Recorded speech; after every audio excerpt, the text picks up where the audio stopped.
Xin chào tất cả mọi người. Chào mừng quay trở lại với Outdoor and Bushcraft Live Channel.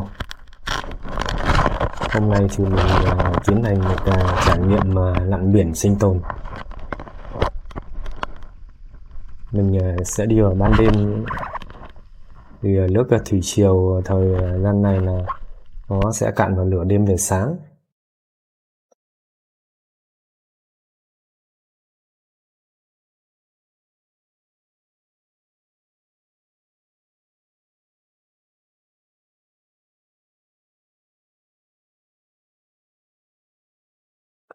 Trước lúc mình đi thì trời là có mưa nên là nước nó rất là đục. Mưa đúng vào lúc nước thủy triều cạn, thế nên là nước mưa nó rơi xuống, nó trộn lẫn với bùn, nó chảy xuống, nước nó rất là cạn, rất là đục.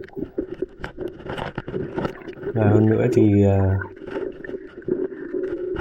cái việc mà ghi hình ở dưới nước trong điều kiện chỉ có một mình nó cũng rất là khó khăn, nên là hy vọng là video này không làm cho mọi người chán chường vì cái chất lượng hình ảnh.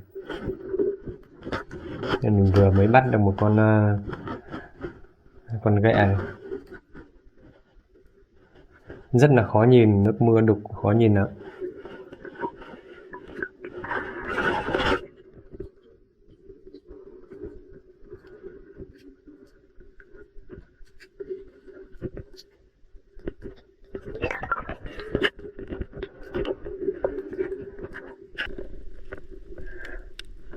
Nước ở khu vực này thì khá là lông, và đây trước kia cũng là một cái khu vực mà người ta nuôi ngao, nuôi con loài nhuyễn thể.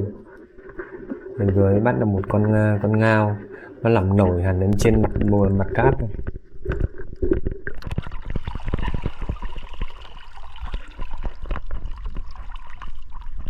Cái kính của mình, kính nặng của mình, nó đôi lúc nó bị hấp hơi bên trong, nên là thỉnh thoảng lại phải tháo ra để xử lý. Khi nó bị hấp hơi thì nó rất là mờ, không thể nhìn thấy gì nữa.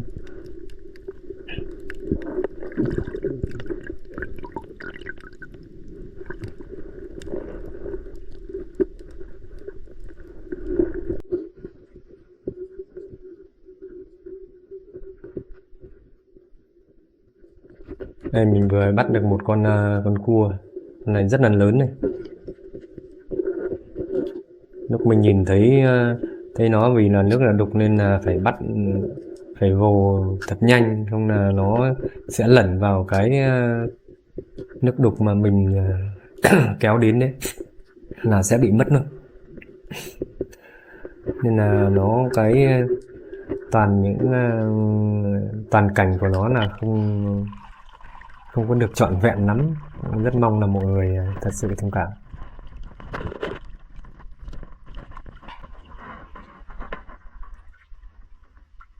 Đây, mình đã bắt được 2 con cua và một con ghẹ và một con ngao này.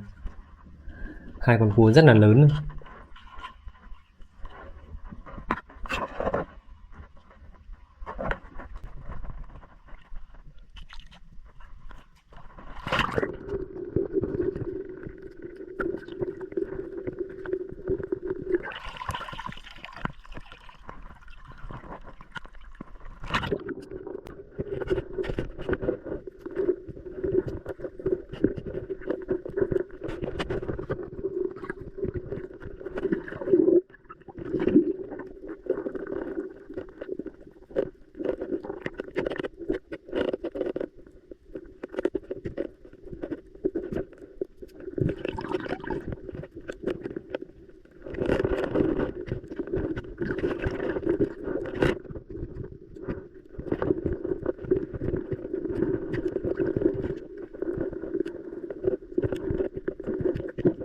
Những cua mấy ghẹ thì thường là chúng hay ẩn nấp ở trong những cái nơi mà có cái địa hình gồ ghề, đá với san hô gồ ghề như thế này.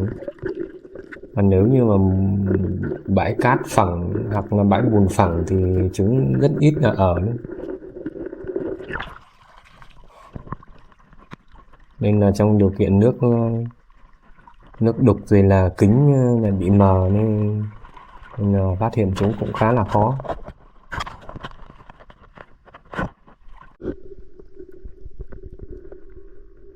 Đây có một con ghẹ nữa này. Con này thì nhìn khá là rõ luôn.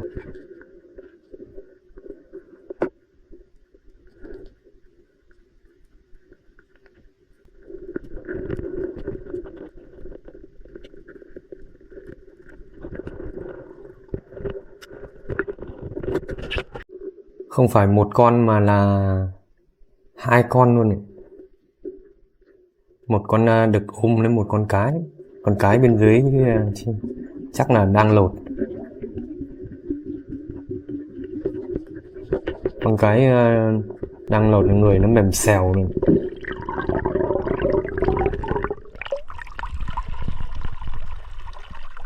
Nên một đêm mà đi lặn chỉ cần khoảng 10 lần như thế này thì cũng đã được khá là nhiều. Thích nhất là thấy được ghẹ cặp đôi ôm nhau.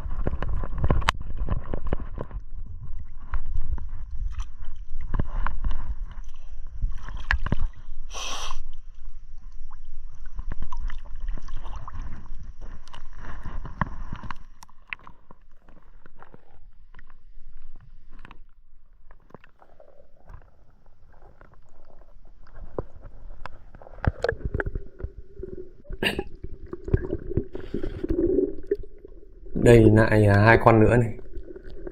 Ui giời, 2 con này khá là to.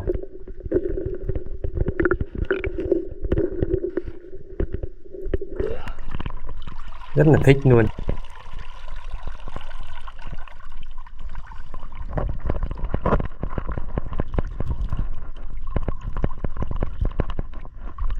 Những lúc như thế này cho chúng vào túi nó rất là khó khăn. Nếu không cẩn thận mà rơi mất đèn thì cũng khá là nguy hiểm, không biết đường nào mà về nữa. Hơn nữa lại nếu mà bị chúng cắp thì khá là phức tạp. Ghẹ cắp thì còn có thể đỡ đau một chút, chứ nếu mà cua mà cắp thì thật sự là nguy hiểm. Đây là một con sam biển. Con này còn khá là bé.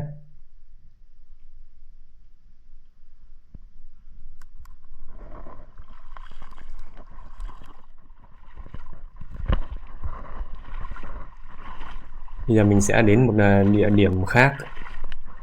Chỗ này nước chảy thì không biết là nó có bị đục không. Mình sẽ tìm đến nó để xem là có ghẹ. Thường thì ghẹ hay ở những cái chỗ nước chảy như thế này và chúng nằm lộ hẳn lên trên. Nên là mình nhặt được một con cá này, chắc là bị con cua hay ghẹ bắt nó bị đơ rồi, nó không bơi được nữa.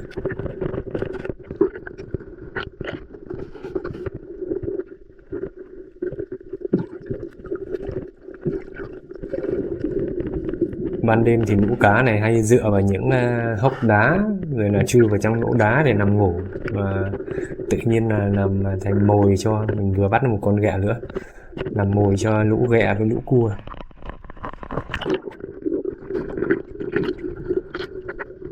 Chỗ này nước chảy nên là việc ghi hình khá là khó khăn.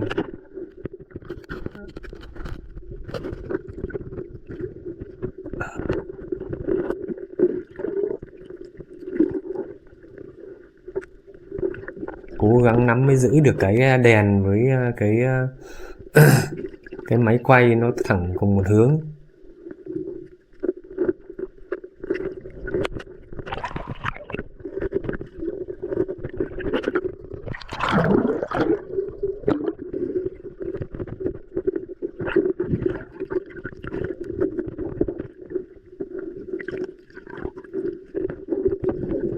Đây lại một con nữa.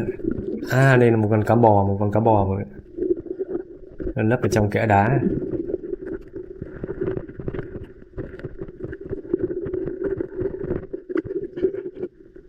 Loại cá bò này thịt ăn rất là ngon. Thì cần nộp da trứng đi là thịt trứng bên trong trứng nó trắng như là còn trắng hơn cả thịt ức gà. Nấu canh chua hoặc là thái gỏi thì ăn đều rất là ngon cả. Cũng chính vì thế mà loại này là thường hay bị săn lùng nên là bây giờ nó cũng trở nên rất là hiếm. Đây một con ghẹ này, con ghẹ mà mình đuổi mãi không bắt được. Nó có chỉ trực nó cắt mình, nó chống trả quyết liệt luôn.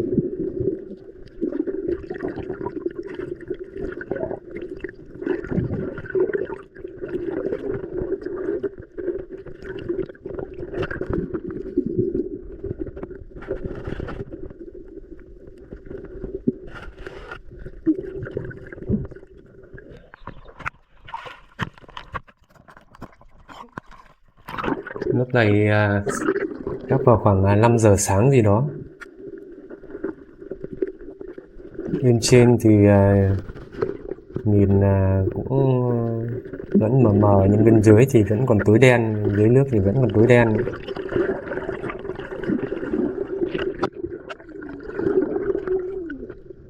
Tuy nhiên thì cũng được cái may mắn là khu này là nước vì là nước chảy. Đây lại có một con ghẹ thì nằm trong kẽ đá này.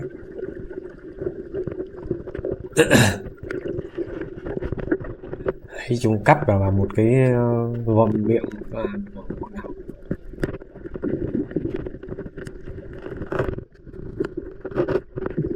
được may mắn là chỗ này nước còn khá là trong.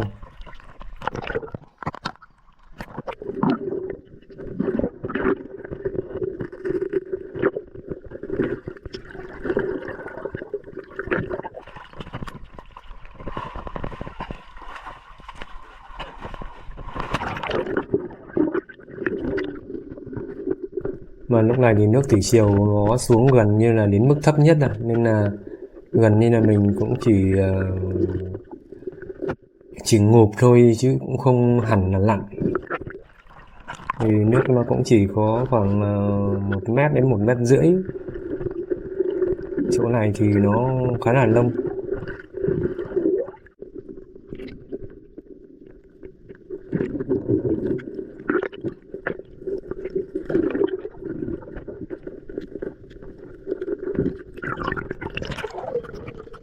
Đây, lúc này thì trời bên trên sáng rõ rồi. Mình dừng đi nước thì vẫn còn tối lắm. Nếu không dừng đèn thì chắc chắn là không thể nhìn thấy một cái gì. Chỗ này nước khá là sâu và nước chảy khá là mạnh.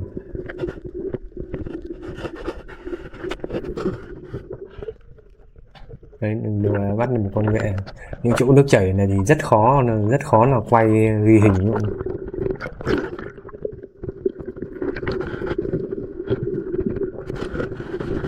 Đấy, nước nó chảy nó cứ làm người mình nộn vòng đi, quần áo lùng tùng, rồi là đèn, rồi là máy quay, rồi là túi đựng đồ, nó cứ lộn quấn với nhau. Đấy, lại bắt được một con nữa.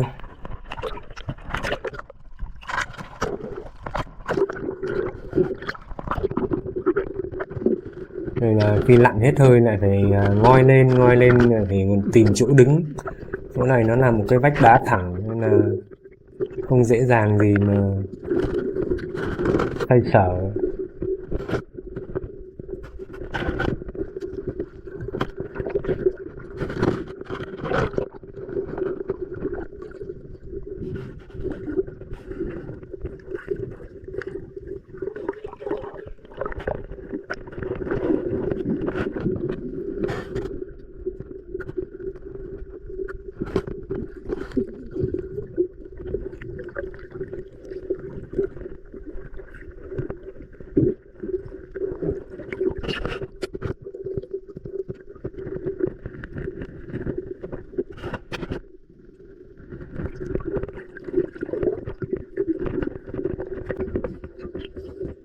Những chỗ này mình phải cố gắng hết sức để tránh cho cái việc bị nước nó cuốn trôi vào những cái kẽ hang ấy. nếu bị nước nó cuốn vào đó thì cực kỳ là nguy hiểm.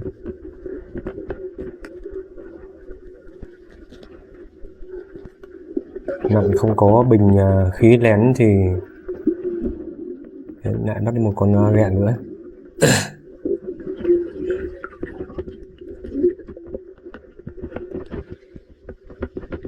Cứ mỗi lần bắt được một con thì lại phải ngoi lên, và lúc ngoi lên này phải chú ý ở trên đầu, không thì húc vào đá hoặc là bị nước nó cuốn trôi vào trong hang.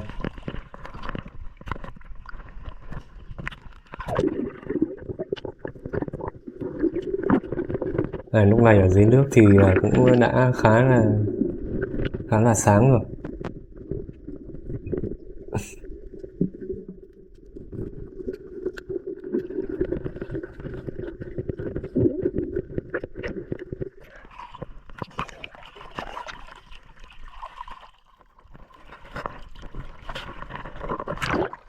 Đây cũng mình đã bắt được khá là nhiều, vào khoảng 3-4 kg gì đó.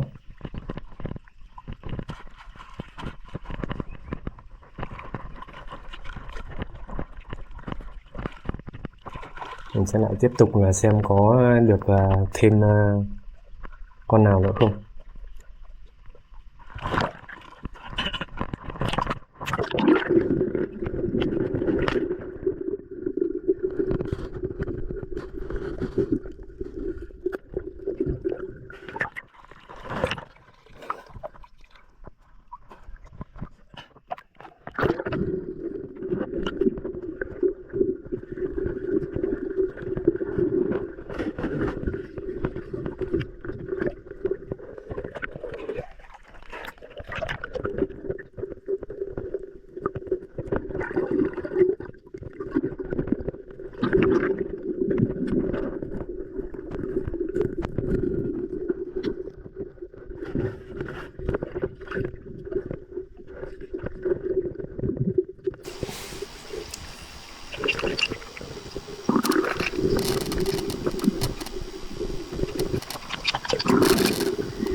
Trong những chỗ tối này có rất nhiều cá, loại cá không to lắm, nó chỉ khoảng nó to như bàn tay mình, nhưng mà rất là khó bắt chúng. Đấy.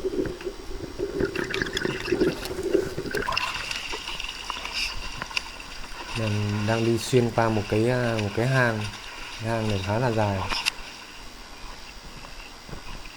khoảng trên 100 mét, có trên 100 mét, nó xuyên thẳng qua lòng núi.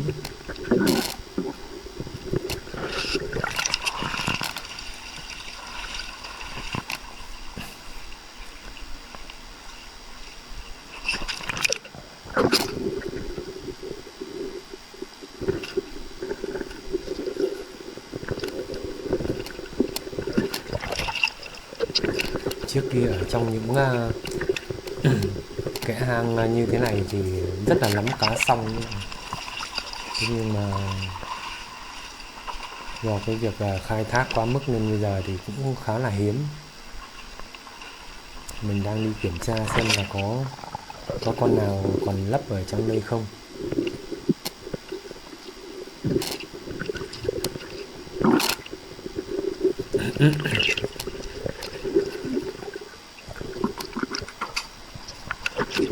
Có lẽ là cũng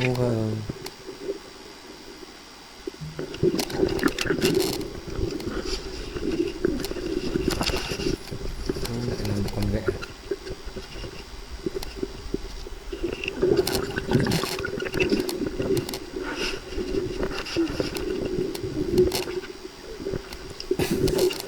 rất nhiều ghẹ nhỏ ấy, tuy nhiên là mình cũng không có bắt, thành là thả trống đi thôi.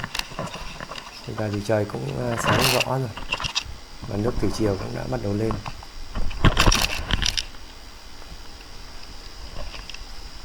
Và có lẽ thì video cũng kết thúc tại đây. Đây là toàn bộ sản phẩm của mình cho chuyến lặn đêm hôm nay. Và nếu thấy video hay, hãy cho mình xin like và đăng ký để tạo động lực cho mình phát triển kênh tốt hơn. Xin chân thành cảm ơn mọi người.